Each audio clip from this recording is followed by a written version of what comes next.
All right, now we are going to go through a comparative graph and we'll see how to write it. Report writing is for academic IELTS candidates and they've got to write it. Now let's read the topic first. Okay, the table below gives information on the proportion of carbohydrates, protein, and fat. It's not a table, it's basically pie chart. Okay, that's wrong here. So the pie charts below give information on the proportion of carbohydrates, protein, and fat in 3 different diets. So 3 pie charts, 3 different diets, and by the way, it's going to be colored in actual IELTS exam. You've got this black and white book, but in actual exam, it's going to be colored one, right? So write a report for a university lecturer describing the information shown below. Make comparisons where relevant. You should write at least 150 words. So the proportion of carbohydrates, protein, and fat in 3 different diets. Average diet. Okay, so black one is carbohydrates. Then we've got the gray one, lighter than that, that is protein. And then finally we have fat. Okay, again I'm telling you, in actual exam you will get it all colored. Everything is crystal clear. You'll be able to see that easily. Okay, now let's see the first paragraph, how to write it. The pie charts compare. Whenever there is a comparative graph, you will say the table compares, pie charts compare, line graph compares.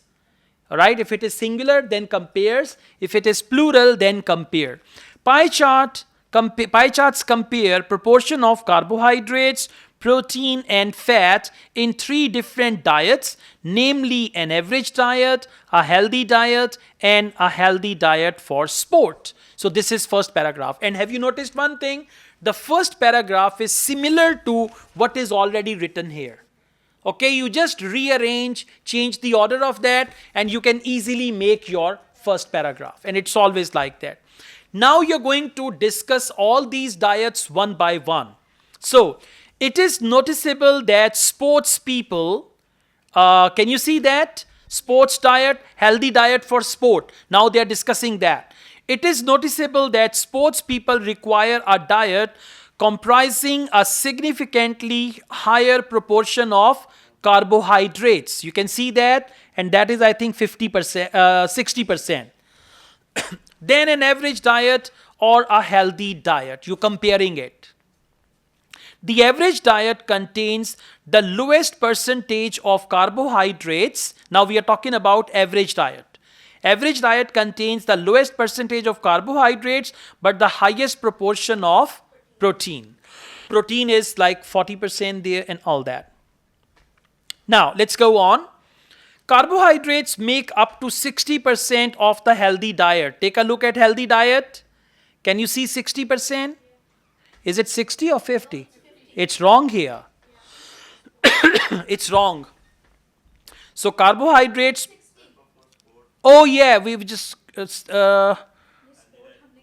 okay, that's for sport. Exactly, you're right. Yeah, that is for sport. So carbohydrates make up 60% of healthy diet for sport. Yeah, that is the last one, bottom one.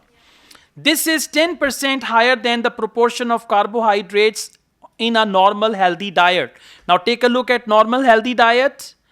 What is the proportion there? 50. And over here, 60, 10% higher. And 20% more than the proportion in the average diet. In average diet, it's 40. So 10% more, 20% more, like that.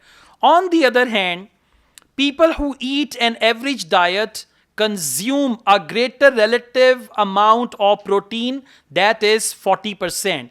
Now take a look, people who eat an average diet and 40%. And what is that? Protein.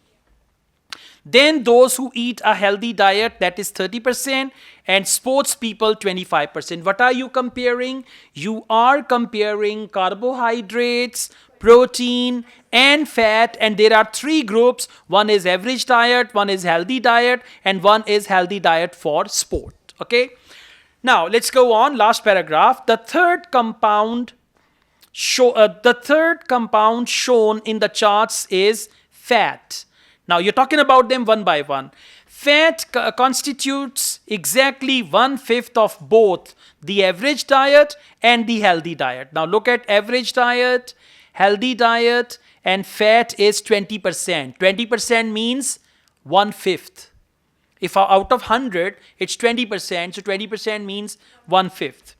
But the figures drop to only 15% for the healthy sports diet. If you take a look at healthy sports diet, there it is 15%, otherwise it is 20%. In total, there are 164 words. So like this, you can write a report. Okay. Now the book that you are carrying, this book has got around 100 sample answers. And in actual exam, there are basically 4 types of reports. One is graph with a trend. Second is comparative graph. This is what we are doing, is comparative graph. Third is process diagram. And fourth is map. In this book, you will find all of them. Right? So you can practice from there. Thank you.